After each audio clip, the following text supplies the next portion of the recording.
दुनिया भर में वैक्सीनेशन हो रहा है और भारत में वैक्सीनेशन से पहले विवाद हो रहा है। वैक्सीन को मंजूरी देने पर विवाद खत्म नहीं हुआ कि वैक्सीन बनाने वाली दोनों कंपनियां भी भिड़ गईं। ये तो अच्छा रहा कि ये लड़ाई आगे नहीं बढ़ी और 24 घंटे के भीतर दोनों कंपनियों में सुलह हो गई।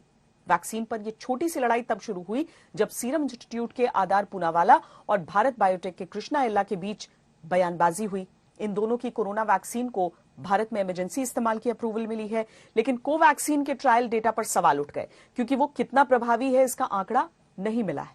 इसी पर आदार पूनावाला ने कहा था कि अब तक सिर्फ फाइजर, मॉडर्ना और ऑक्सफोर्ड की वैक्सीन ही प्रभावी साबित हुई है और बाकी वैक्सीन सिर्फ पानी की तरह हैं, उतनी ही सुरक्षित हैं। यानी बाकी वैक्सीन को एक तरह से पानी बता दिया। यह बयान भारत बायोटेक को बुरा लगा और उसके संस्थापक कृष्णा एल्ला ने कहा कि भारत बायोटेक ने 200% ईमानदारी से ट्रायल किए हैं, फिर भी उन पर सवाल उठाए जा रहे हैं। कोई उनकी वैक्सीन को पानी कहे तो यह अच्छा नहीं है। कृष्णा एल्ला ने इसके बाद ऑक्सफोर्ड की वैक्सीन पर एक के बाद एक कई सवाल उठाए और यह कहा कि अमेरिका और यूरोप के कई देशों ने ऑक्सफोर्ड वैक्सीन के ट्रायल डेटा को स्वीकार नहीं किया है। जब वैक्सीन बनाने वाले इस तरह से बयानबाजी कर रहे हो और वो भी तब जब वैक्सीनेशन शुरू होने वाला है, तो इससे कई सवाल उठने तय थे।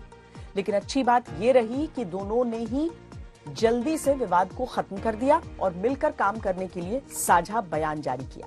इस साझा बयान में दोनों कंपनियों ने कहा कि इस समय भारत और दुनिया के लोगों की जान बचाना बड़ा लक्ष्य है और अब जब भारत में 2 कोरोना वैक्सीन को इमरजेंसी इस्तेमाल की इजाजत मिल गई है, तो फोकस वैक्सीन बनाने, उसकी सप्लाई करने और उसे डिस्ट्रीब्यूट करने पर है। देश हित में इस काम को पहले की ही तरह करते रहेंगे और आगे बढ़ेंगे। लेकिन इस सुलह से पहले भारत बायोटेक ने किस तरह से सीरम इंस्टीट्यूट को जवाब दिया था और कैसे उस बात को सिरे से खारिज किया था जिसमें एम्स के डायरेक्टर को वैक्सीन को बैकअप प्लान बता रहे थे, ये आपको सुनना चाहिए। भारत बायोटेक का कहना है कि उनकी कोवैक्सीन बैकअप नहीं है। Well, it was a surprise because we thought that all companies have to conclude their efficacy studies. But if the government has decided in an emergency to license something which is safe, that's entirely their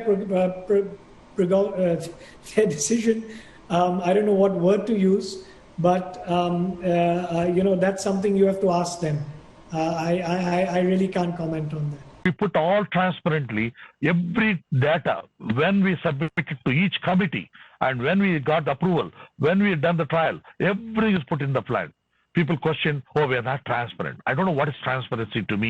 When I put everything in the black and white like this, people still question transparent because Indian scientists are cheap people. Keeping in mind the circulating variant strain.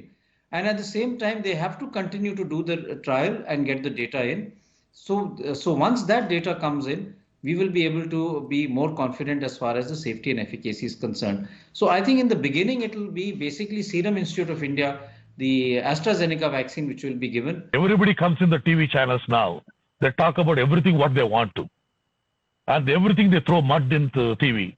And now we are now waiting to clean up all our courts now. It's a sad part. There's no backup in this world anywhere. For humans, there is no backup.